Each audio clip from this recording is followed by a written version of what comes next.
but elsewhere too.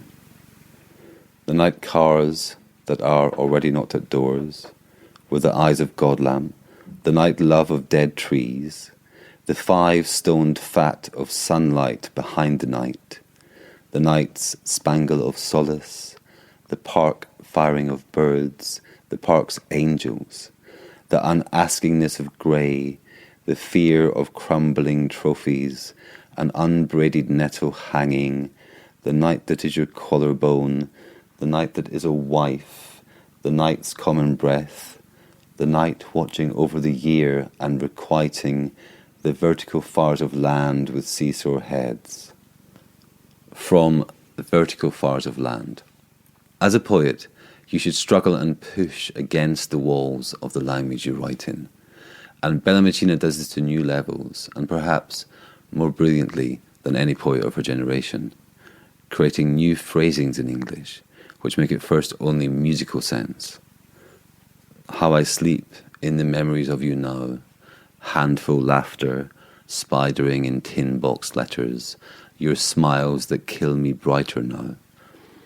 In the hours of our bones that struggle light, silvers of blue recording each other's ashes, small but eternal wood-adorned kingdoms bringing libraries now.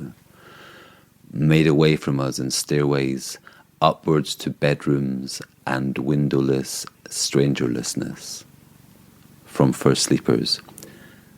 Strangerlessness isn't really a word, of course, but in the context of this poem, it is a lovely and secret new word for love. Finally, her poetry is a poetry of light.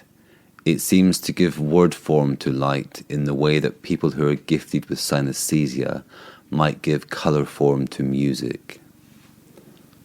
7 dozing swans, rushing so quickly that we mistake them for paper, and we know all the things we know now, that the sun always pulls the light back, and we are always solared by dreams, sabotaging objects, killing quickly and making us bored, and the gazing electrical shelters have a home for us.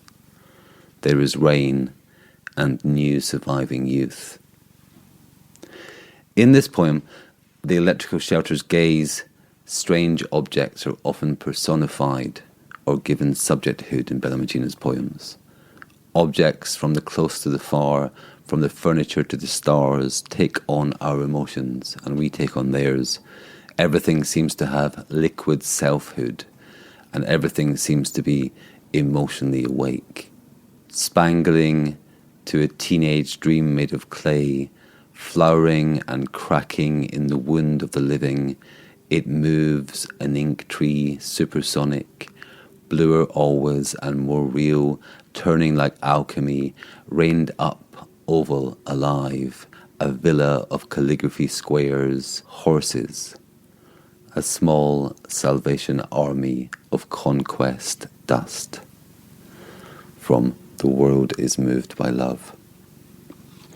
Often, it's like Bellamacina is translating her poems back into English from either a much more ancient or a much newer language.